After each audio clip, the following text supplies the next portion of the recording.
Let's talk about it. Old way of doing things is with 15 or 30 pound, just regular felt paper. It's kind of like a thick paperboard material. It's been the way to do it for forever. But what happens with this stuff, why it's been changed, why it's been upgraded, if you will. When nails go into this, shingles are put on, they're nailed on.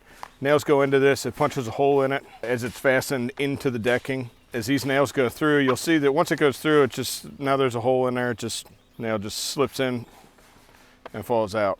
Therefore, it's not a watertight seal around it. Will it shed water? Yes, it will, but there is a possible leak point if water was to get underneath the shingles. What we've gone to in the industry now is a synthetic felt. Synthetic felt is different than that. It's a thinner material.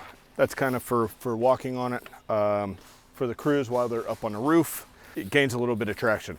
What this material is what a lot of people would think of as like a tarp material. You can see there's a weave to it. You can kind of see the checkerboard effect. It might be difficult in this light, but that's what it is. It's strong, as you'll see here. Like, I can't grab this and tear it, whereas the old style material, it just tears apart. So now what we do in the industry, and code in a lot of more northern states, places where there's more ice than anything, is we use a product called Ice and Water Guard. Water Shield, a lot of different names for it. It's all similar product. It has an adhesive back on it. I'll show you that here in a second, but that's what this white is that's on here. But this is a rubberized membrane. A nail goes into it and it kind of self-heals around it. But being that it's rubber, it tapers and it grabs and it holds onto that nail. So I can take this nail and pull it back out of there. You can see that the hole is very minimal here where it's at.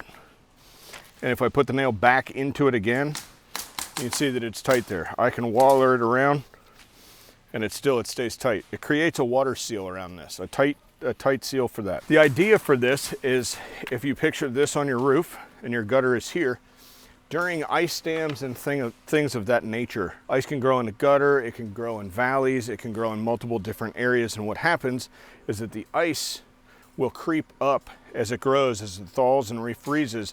It will grow underneath underlayments. These it will push up and walk underneath it and continue to grow depending on the climate. It can grow underneath and it would leak down through here, create small leaks, not pouring water in or anything, but creating small leaks. You know, kind of like you would see it in the front of your bedroom or something like that. Anywhere at the edge of the house. So what we do with this stuff is we take this, set it on the roof. Code says 24 inches inside the heated wall. We put it 2 courses, 3 feet per course, so 6 feet up is what we typically do. You can see here on this roof, that's what we're doing right now. So with this material, what happens is it gets laid in. Obviously this is a short piece. This is just simply for showing you a demonstration. But this would go onto the decking. They would take this, as you can see, it's hard to let go of, but this would go onto the plywood and on it goes. It gets fastened down with cap nails first, just to hold it in place, just like any of the other underlayments, such as our synthetic felt, which would go on top of it here before the shingles, and all of this gets nailed down with cap nails to hold it. Once this stuff goes on, that's when we start shingling. With the membrane, once the back is peeled off, you get to the adhesive side of it, and once that is put onto the plywood, this has been on here for, I don't know, 30 seconds, something like that. It is really, really difficult to even get it started, and as you do, you can see that it actually even pulls up parts of the wood. It sticks so well. This has not been in direct sunlight yet. It's not nailed down or anything like that, but over time it just gains a tighter and tighter and tighter bond, and less chance of any sort of moisture or anything getting through the ice and water. Starter strip, bam. Just gonna run through real quick on just some simple install method of how it's actually done. So the decking on the roof, you pictured the gutter here. Now we've got our ice and water on. Cap nails would go into it just to hold it temporarily. Then with that, got your gutter apron, which would go underneath this and into the gutter. Then you have your synthetic felt that would be on here. That's all nailed down to the decking.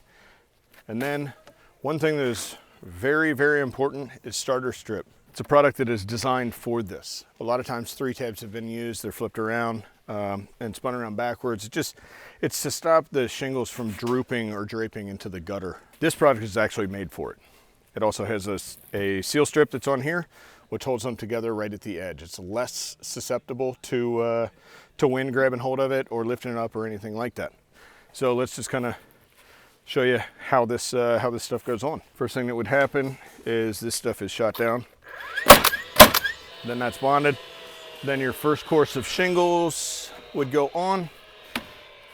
And as you can see here, this seals right to the leading edge of this. Once this is sealed, it can't really be lifted up here. If so, it's very minimal. So then this would go on, sealed here, shot through here through the common bond, the Owen Corning sure nail strip. So then this would be shot. That's in there. And then your next shingle would go on here. So you've got your underlayment with your ice and water, synthetic felt on top of that, starter strip here.